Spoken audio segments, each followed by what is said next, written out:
امی نہیں آئی؟ مبشرہ بیگم کی غیر موجودگی دیکھ کر اس نے عفان شاہ سے پوچھا۔ ہاں، وہ ساری رات سو نہیں پائی، اسے نیند نہیں آ رہی تھی، ابھی بھی نیند کی گولی دی تھی تبھی جا کر سوئی ہے۔ ان کی طبیعت ٹھیک ہے؟ اس کے لہجے میں فکرمندی تھی۔ ہاں میرا بچہ، آپ ناشتہ کرو۔ ان کے کہنے پر اس نے ایک نظر ٹیبل پر رکھی ہر چیز کو دیکھا جس میں سے کچھ بھی وہ نہیں تھا جو وہ کھاتی تھی۔ اچار، آلو کے پراٹھے، سادے پراٹھے، رائتہ، لسی اور چائے تھی۔ جسے لسی نہ پینی ہو وہ چائے پی لے۔ ناشتے کے لیے روزانہ صبح ہی ہر روز نیا سالن بن جاتا تھا، جیسا کہ آج مٹر قیمہ بنا تھا۔ کیا ہوا بیٹا، تم کھا کیوں نہیں رہی ہو؟ اس کے رکے ہاتھ دیکھ کر سمرین بیگم نے کہا، اور ان کے کہتے ہی سب اس کی طرف متوجہ ہو گئے۔ بھابھی سائیں، میں بتانا بھول گیا تھا، یہ ناشتے میں اورنج جوس اور بریڈ جیم کے علاوہ کچھ نہیں کھاتی۔ اچھا رکو، میں ابھی جوس بنواتی ہوں۔ نہیں، رہنے دیجیے، آپ بلاوجہ زحمت کر رہی ہیں۔ بیٹا، اس میں زحمت والی کیا بات ہے، تم رکو، میں ابھی بنواتی ہوں، اور اگر کچھ اور بھی کھانا ہو تو مجھے وہ بھی بتا دینا۔ مسکراتے ہوئے وہ اپنی جگہ سے اٹھ کر وہاں سے چلی گئی۔ جب عائرہ نے ایک نظر اپنے برابر بیٹھی کسوہ کو دیکھا، اس نے بڑی سی پلیٹ میں اپنے لیے سب کچھ ڈالا ہوا تھا۔ ایک سائیڈ پر اچار، دوسری سائیڈ پر رائتہ اور تیسری سائیڈ پر قیمہ، اور دوسری پلیٹ میں اس نے آلو اور سادے پراٹھے رکھے ہوئے تھے۔ سامنے لسی سے بھرا ہوا گلاس تھا۔ وہ کبھی سادے پراٹھے پر قیمہ کھاتی تو کبھی آلو کے پراٹھے کو اچار میں ڈال لیتی۔ وہ چھوٹے چھوٹے نوالے بنا کر کھا رہی تھی۔ گھی میں تلے پراٹھوں کی وجہ سے اس کا ہاتھ جس سے وہ کھا رہی تھی چکنا ہو گیا تھا۔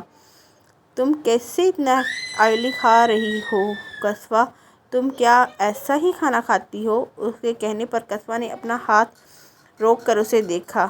یہی تو میرا راز ہے آپی، میں ہمیشہ سے ایسا ہی کھانا کھاتی ہوں، لیکن میرا ویٹ ہی نہیں بڑھتا۔ ماشاءاللہ ماشاءاللہ، تھو تھو تھو۔ اپنی بات کہہ کر اس نے خود ہی اپنے آپ پر تھوک ماری۔ اور یہ اچھی بات ہے، ورنہ اگر میں ذرا سی موٹی نہ ہوتی تو اسیم لالا مجھے بھی اٹھا کر اپنے ساتھ جم لے کر جائیں گے۔ یہاں پر جم بھی ہے؟ اس نے حیرت سے کہا، کیونکہ گاؤں میں جم ہوگا اس کا اس اندازہ نہیں تھا۔ ہاں، گاؤں شروع ہوتے ہی ایک چھوٹا سا بنا ہوا ہے، لیکن لالا وہاں نہیں جاتے۔ حویلی میں معتصم لالا نے جم بنوایا تھا، وہ وہیں جاتے ہیں۔ ویسے تو وہ دونوں زیادہ تر شہر سے باہر رہتے ہیں، لیکن جب یہاں آتے ہیں تو وہ جم میں جاتے ہیں۔ اور آپ کو پتہ ہے، ایک بات جو عائرہ نے اس میں دیکھی تھی وہ یہ تھی کہ اس کا ٹیپ ریکارڈر کھل جاتا تو اسے بند کرنا بہت مشکل تھا، اور اسے بند کروانا بھی نہیں تھا، کیونکہ اس کی باتیں اسے اچھی لگتی تھیں۔ اس وقت بھی وہ کالج یونیفارم میں پہنے یقیناً کالج جانے کے لیے تیار بیٹھی تھی، لیکن عائرہ کے آتے ہی اس کا ٹیپ ریکارڈر کھل چکا تھا۔ معتصم لالا بھی یہ سب نہیں کھاتے، وہ لائٹ سا کھانا کھاتے ہیں۔ ہاں، اسیم لالا یہ سب کھاتے ہیں، لیکن وہ اپنی فٹنس کا بہت دھیان رکھتے ہیں۔ اور عالم لالا بھی یہ سب کھاتے ہیں۔ اچھا، دیکھ کر تو نہیں لگتا۔ وہ اسی لیے کیونکہ وہ جم بھی جاتے ہیں۔ اچھا، تو میں سمجھی تھی کسی میدان میں جا کر چھلانگ لگاتا ہوگا، اس نے بڑبڑاتے ہوئے کہا، جسے یقیناً کسوہ نے نہیں سنا تھا۔ کیا؟ کچھ نہیں، تمہارے عالم لالا بھی جم جاتے ہیں؟ یہ سن کر کافی حیرت ہوئی۔ ہاں، وہ بھی جاتے ہیں۔ انہیں پہلے اس سب کے بارے میں سب کچھ بھی نہیں معلوم تھا، لیکن معتصم لالا نے انہیں سب سکھایا تھا۔ معتصم کا نام لیتے ہی اسے وہ سرپرائز والی بات بھی یاد آئی جو وہ اماں سائیں سے پوچھنا بھول گئی تھی۔ کسوہ، جلدی ناشتہ کرو، لیٹ ہو جاؤ گی۔ اس کے مسلسل بولنے پر فاریہ بیگم نے اسے ٹوکا۔ میرا تو ویسے بھی ہو گیا ہے، میں جا رہی ہوں، اللہ حافظ۔ بات تو اب وہ بعد میں ہی پوچھتی، کیونکہ اس وقت وہ لیٹ ہو رہی تھی، اس لیے اپنی جگہ سے اٹھ کر اس نے تیز آوازوں میں اللہ حافظ کہا اور وہاں سے چلی گئی۔ عائرہ نے اس کی پلیٹ دیکھی۔ اس نے بھلے اتنا کچھ لیا تھا لیکن کھایا آدھا پراٹھا بھی نہیں تھا۔ السلام علیکم، بھاری مردانہ آواز پر اس نے گہرا سانس لے کر چند لمحوں کے لیے اپنی آنکھیں بند کر لیں، کیونکہ اسے پتہ تھا یہ آواز کس کی ہے، اور اس کا صبح صبح اس شخص کی شکل دیکھنے کا کوئی ارادہ نہیں تھا۔ تم صبح صبح کہاں چلے گئے تھے عالم؟ اس کے سلام کے جواب میں دادا سائیں نے اسے دیکھ کر پوچھا، جو عائرہ کے سامنے والی کرسی پر بیٹھ رہا تھا۔ زمینوں پر گیا تھا دادا سائیں، چھوٹا سا مسئلہ ہو گیا تھا۔ اس کی بات سمجھ کر دادا سائیں نے اپنا سر ہلایا۔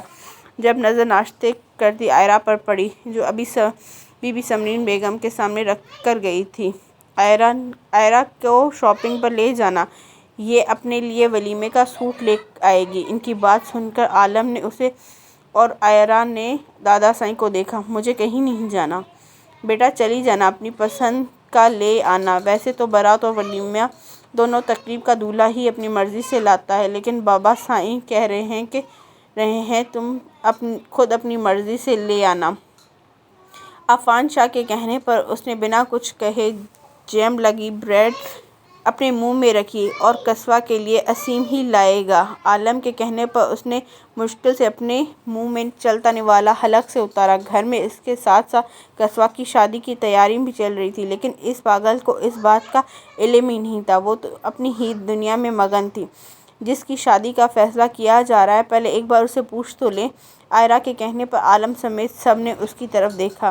ایسے کیوں دیکھ رہے ہیں آپ سب؟ ہمارے یہاں لڑکیوں سے پوچھا نہیں جاتا۔ وہ تو دکھ رہا ہے۔ نہ چاہتے ہوئے بھی اس کا لہجہ تلخ ہوا تھا۔ لڑکی تمیز سے بات کرو، عالم نے اسے گھورتے ہوئے کہا۔ کیوں، میں نے کچھ غلط کہا؟ عائرہ بیٹا ناشتہ کرو۔ کیوں بابا، آپ ہی بتائیں، میں نے کچھ غلط کہا؟ یہاں مرد اپنی مرضی سے جو چاہے وہ کر سکتے ہیں، لیکن لڑکی سے اس کی رائے تک بھی پوچھی نہیں جاتی۔ بس گائے بھینس کی طرح کہیں پر بھی باندھ دو، غصے سے کہتی وہ وہاں سے اپنی جگہ سے اٹھ کر وہاں سے چلی گئی تھی۔ عالم بھی اپنی جگہ سے اٹھ کر اس کے پیچھے جانے لگا۔ ارادہ اسے سبق سکھانے کا تھا، لیکن دادا سائیں اس کا ہاتھ پکڑ چکے تھے۔ عالم بیٹا بیٹھ کر ناشتہ کرو، اسے وقت دو، اس ماحول میں ایڈجسٹ ہونے دو، اسے وقت لگے گا۔ دادا سائیں کے کہنے پر وہ اپنے کمرے میں چلا گیا، کیونکہ ناشتہ تو اسے اب اس سے ہونا بھی نہیں تھا۔ مائی نیم از قصوہ، قصوہ کی جوانی۔ آج پھر سے ناچتی ہوئی وہ اپنی خوشی کا جشن منا رہی تھی، لیکن اس بار دروازہ بند کرنا نہیں بھولی تھی۔ اس کی خوشی کی یہ وجہ تھی کہ آج اس کا لاسٹ پیپر تھا اور پڑھائی کے ساتھ ساتھ اس کی جان اسیم سے بھی چھوٹ چکی تھی۔ اب کم از کم روزانہ اس کی ڈانٹ سن کر زبردستی پڑھنا تو نہیں پڑے گا۔ لیکن وہ یہ نہیں جانتی تھی کہ جس سے جان چھوٹنے پر وہ خوشیاں منا رہی تھی، اب وہی جان کے پیچھے لگنے والا تھا۔ قصوہ، آواز پر اس نے ڈر کر دیکھا، لیکن سمرین بیگم کو دیکھ کر سانس میں سانس آئی۔ اف اماں، سائیں آپ نے تو ڈرا ہی دیا تھا۔ تم سے کچھ بات کرنی ہے بیٹا، ادھر بیٹھو۔ انہوں نے بیڈ پر بیٹھتے ہوئے اسے پیار سے اپنے قریب بلایا، جس پر قصوہ نے مشکوک نظروں سے انہیں دیکھا۔ بھلا کب سے اس کی اتنی عزت سے بلانے لگا؟ ادھر آؤ۔ ان کے دوبارہ بلانے پر وہ جا کر ان کے پاس بیٹھ گئی۔ جی کہیے۔ ہم نے تمہاری شادی طے کر دی ہے، عالم کے ساتھ تمہاری شادی ہوگی۔ ہیں، یہ کب ہوا؟ مجھے تو لڑکے والے دیکھنے بھی نہیں آئے اور آپ نے مجھے لڑکے کی تصویر بھی نہیں دکھائی۔ ایک منٹ، کہیں ایسا تو نہیں کسی لڑکے نے مجھے دیکھ لیا اور مجھے پر اپنا دل ہار بیٹھا ہو اور کہہ رہا ہو کہ شادی کروں گا تو صرف قصوہ شاہ سے، اس لیے آپ لوگوں نے میری شادی بھی طے کر دی؟ اس کے کہنے پر سمرین بیگم نے اس کے سر پر چپت لگائی۔ بات تو سن لو، ہر وقت اپنی ہی بولنے میں لگی رہتی ہو۔ کیوں تمہاری شادی کسی اور سے کریں گے جب گھر میں اتنا پیارا لڑکا ہے؟ ہمارے گھر میں کون پیارا لڑکا آ گیا؟ اسیم۔ ان کے کہنے پر اس کا جوش ماند پڑ چکا تھا، لیکن پھر خود ہی ہنسنے لگی۔ ہی ہی ہی، اپریل فول۔ لیکن اماں سائیں، یہ اپریل فول کا مہینہ نہیں ہے۔ اور ایک اور بات، آپ کو مذاق کرنا بالکل نہیں آتا۔ قصوہ، اب بڑی ہو جاؤ۔ اسیم اور تمہاری منگنی بچپن میں ہی ہو گئی تھی اور سب ہم نے مل کر تم دونوں کی شادی کی تاریخ طے کر دی ہے۔ سمرین بیگم نے اس کے گال پر ہاتھ پھیرا اور اٹھ کر جانے لگیں، لیکن پھر مڑ کر اسے دیکھا جو سن بیٹھی تھی۔ تمہیں وقت دے رہے